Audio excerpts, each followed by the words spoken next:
Vamos começar de novo? Então, no passado ou no presente, para ti, qual é que é o melhor educador de todos os tempos?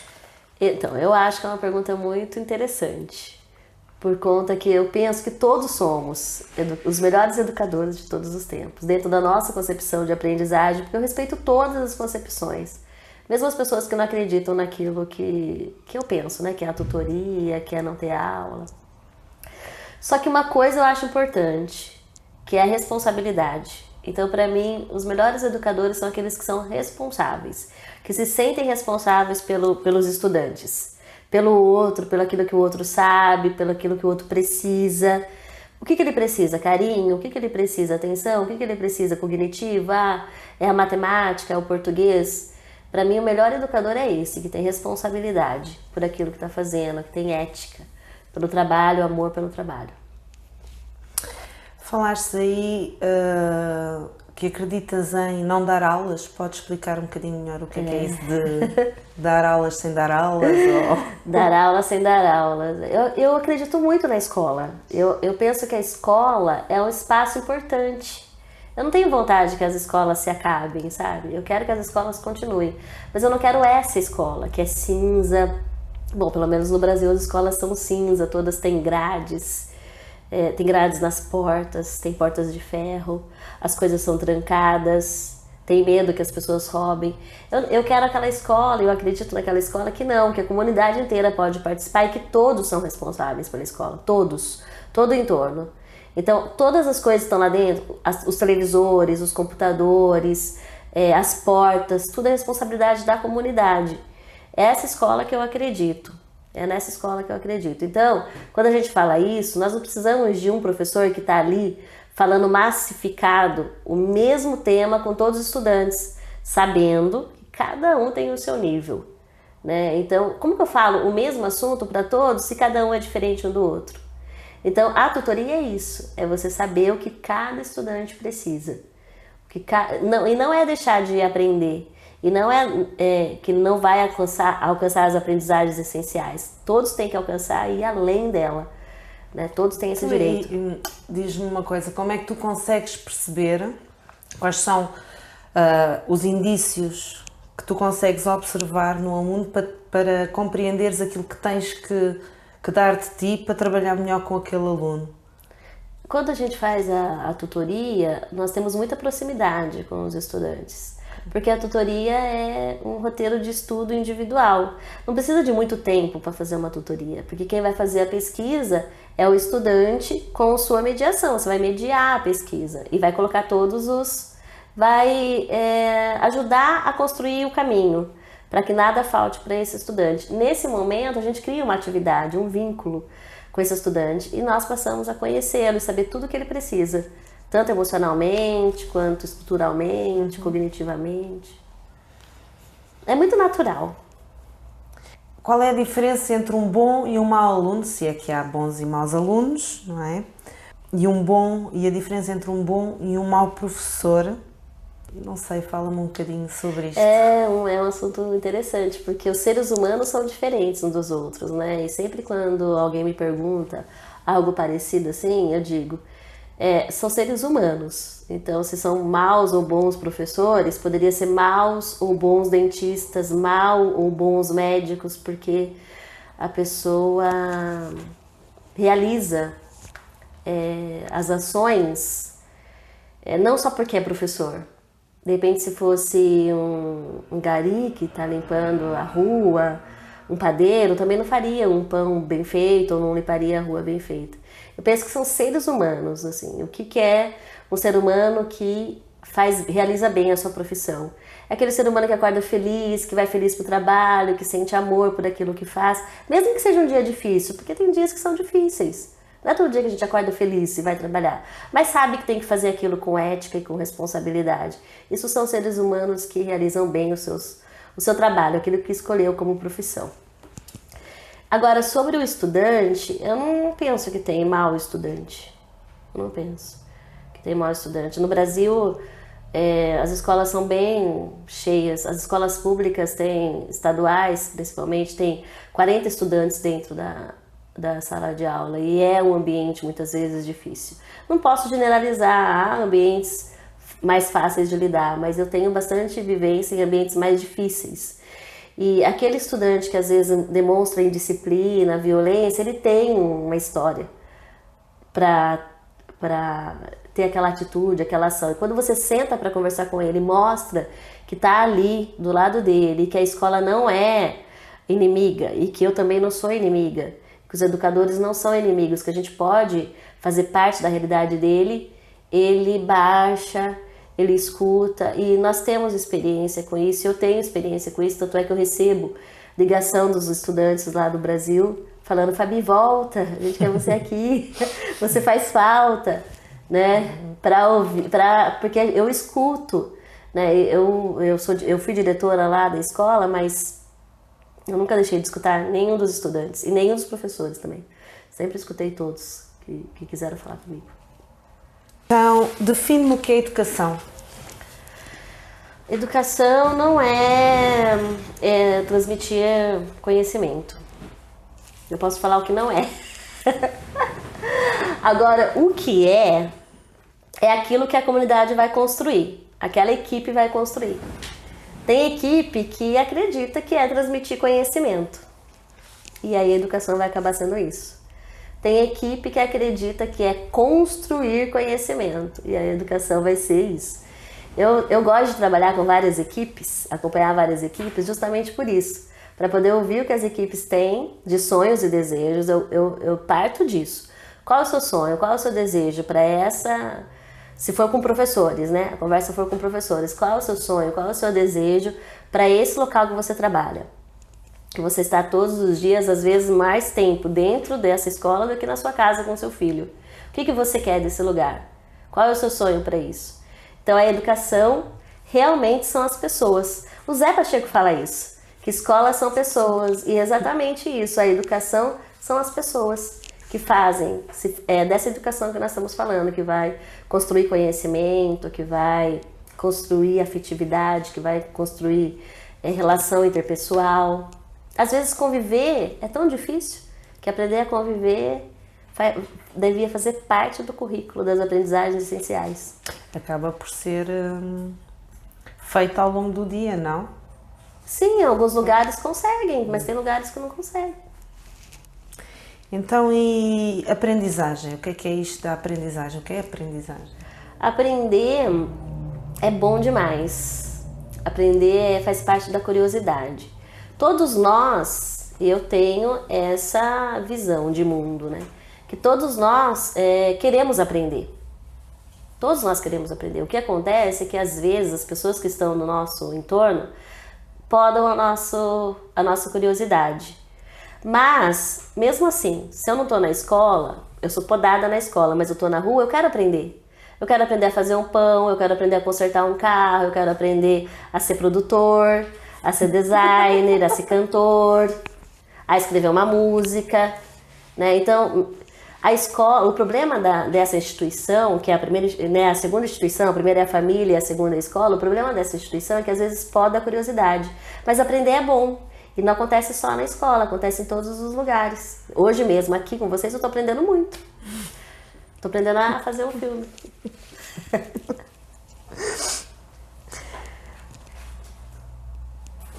Diz-me 4 comportamentos que todos os alunos deveriam ter e porquê?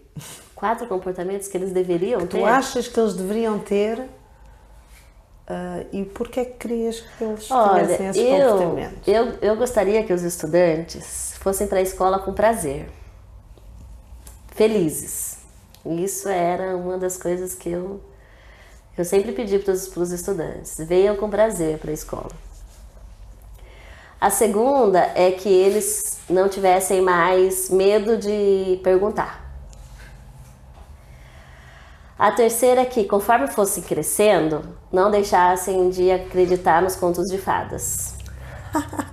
Porque, às vezes, quando você chama um estudante adolescente para o conto de fada, para brincar, para cantar, para dançar, ele acha que não pode mais, mas ele pode. Eu posso, eu tenho 44 anos e posso brincar, cantar. E a quarta coisa é acreditar no potencial, que pode ser qualquer um potencial. Eu não preciso ser um médico, eu não preciso fazer faculdade se eu não quiser, mas eu tenho potencial. Então, qual é o meu potencial? E acreditar nele. Na tua profissão de professora, educadora, qual é aquela coisa que tu gostas mesmo muito, muito, muito, que te apaixona fazer? Eu tenho certeza hoje de falar que, para mim, o melhor é estar no meio dos estudantes. É o que eu mais gosto de fazer. Faz uns 8 ou 10 anos que eu resolvi ser gestora. Quando eu conheci o Zé, eu já era gestora. E por que eu quis ser gestora? Porque quando eu estava na cela, a gente fala que é cela no Brasil, na sala de aula, eu fazia diferente com aqueles que estavam comigo, mas eram o quê? 20, 30, 40. E aí eu tive um convite para ir para a gestão de uma escola e eu aceitei. Por quê? Porque eu achava que eu podia alcançar mais estudantes, e realmente eu pude, eu consegui alcançar mais estudantes. Só que eu não tinha muito mais tempo com eles.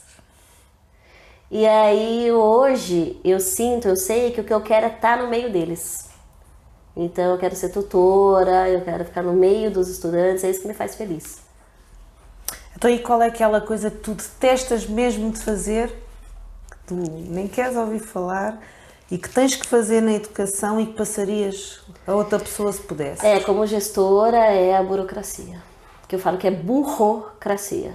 Porque tem uma parte da burocracia que é muito inteligente, que é essa que faz com que você conheça as leis e construa o seu processo, a proposta pedagógica em cima das leis e coloque tudo isso em prática, porque tem muitas propostas pedagógicas que estão engavetadas no Brasil e que ninguém conhece. Então, isso é importante. Agora, o dia inteiro mexendo com papel que não tem significado, olha, isso me irrita profundamente. Ao longo da tua prática, passaram muitos alunos por ti, não é? Qual é que foi aquele aluno que te marcou mais pela positiva e qual é que te marcou mais pela negativa? E o que é que isso trouxe para a tua prática após os acontecimentos? Tem tantos alunos que marcaram, nossa, muitos alunos que marcaram. Hoje em dia mesmo na escola Luiz Martini, né, que é em Mogi Guaçu, muitos ali marcaram a minha vida, porque eu aprendi muito com eles, né? Mas eu vou falar da Rayane, né? Mas se vocês assistirem, aluninhos, vocês saibam que eu amo todos vocês. Porque eu falo isso pra eles, eu amo vocês todos. Mas não é. A Rayane é uma estudante que tem paralisia cerebral e é cadeirante.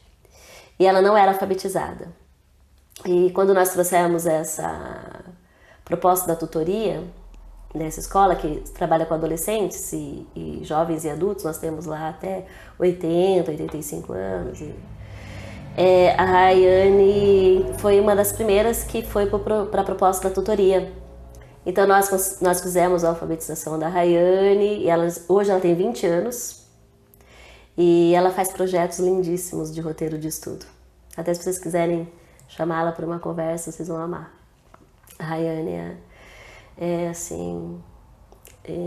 excepcional. Mas tem outros, tem o Gabriel, que é um menino. Mas o que é que tu sentiste nesse momento?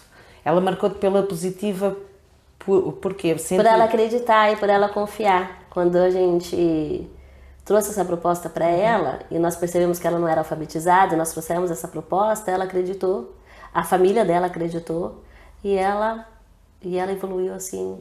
Sucesso. Então, e pela negativa?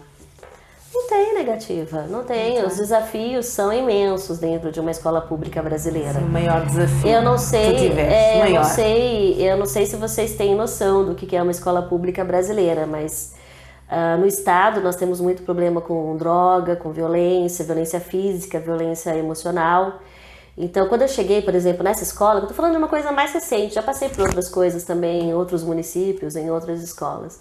Mas para falar de uma coisa mais recente, Essa escola foi um desafio, porque existia muita violência, muita droga, e a gente só conseguiu melhorar essa situação com afetividade, né? Parece loucura, né? Parece loucura, mas não é, foi assim que nós conseguimos. E como é que estratégias é que vocês usaram? Acreditar nas pessoas, ouvir as pessoas, escutar. Isso é importante. Você chega naquele ambiente, as pessoas sentem que elas serão ouvidas e que aquilo que elas dizem faz realmente diferença para o ambiente, elas começam a valorizar o seu trabalho e te enxergar como um ser humano que vai errar, que vai acertar, mas que vai construir junto, errando ou acertando. Qual foi assim a situação mais estranha que vivestes como professora? Fala-me um bocadinho sobre... Mais estranha? Mais estranha. Eu acho estranho quando você... lá no Raízes não tem sala de professores, né? Eu acho ótimo. Eu não gosto de sala de professores. Eu acho estranho a sala de professores. Eu nunca gostei de sala de professores, porque é um ambiente pesado, carregado, é estranho. As pessoas entram lá e começam a falar mal do estudante, mal da família do estudante, mal do colega de trabalho. Eu não consigo ficar na sala de professores. Para mim, esse é um ambiente estranho. E pesado. Gente, é horrível. Eu detesto sala dos professores. A primeira coisa que eu quero acabar na escola é com a sala dos professores quando eu chego.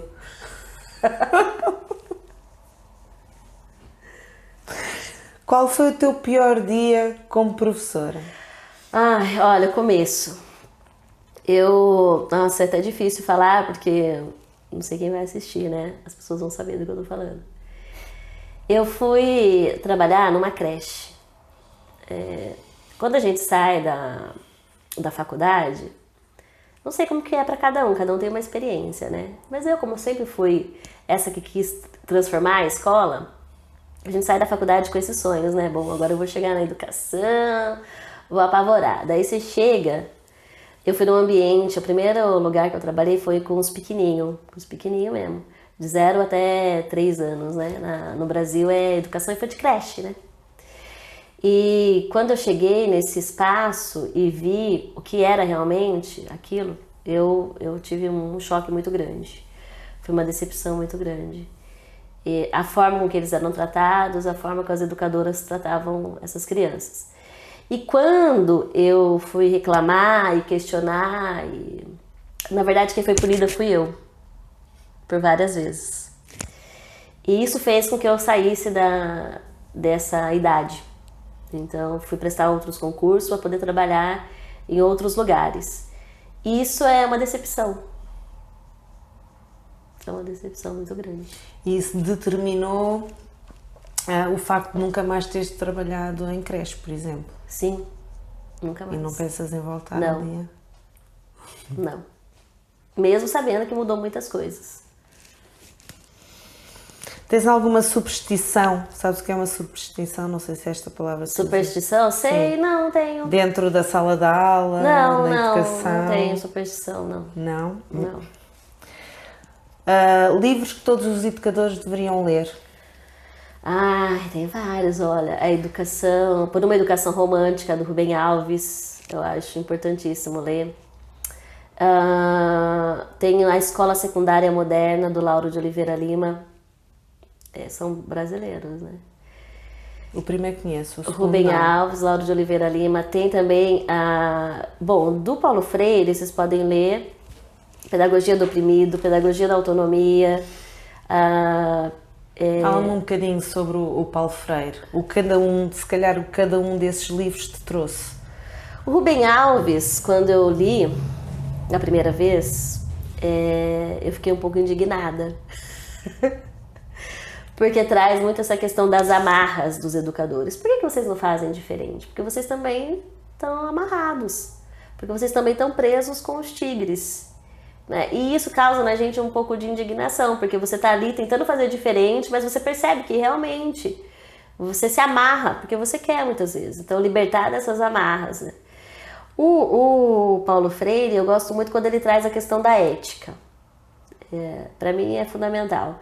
Ele fala das pessoas que são oprimidas, que são opressoras, mas a ética dentro dessa profissão, ou o que você escolheu fazer, ou a ideologia que você resolveu seguir, se você tem ética de assumir aquilo que você faz, pelo menos você tem a sua atitude.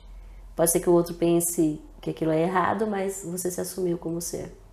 O Lauro de Oliveira Lima traz uma perspectiva de comunidade de aprendizagem muito interessante. Isso em 1960. Né? Então, assim, é muito tempo conversando sobre isso. Aí tem Anísio Teixeira, que é importantíssimo ler também, Darcy Ribeiro, José Pacheco também.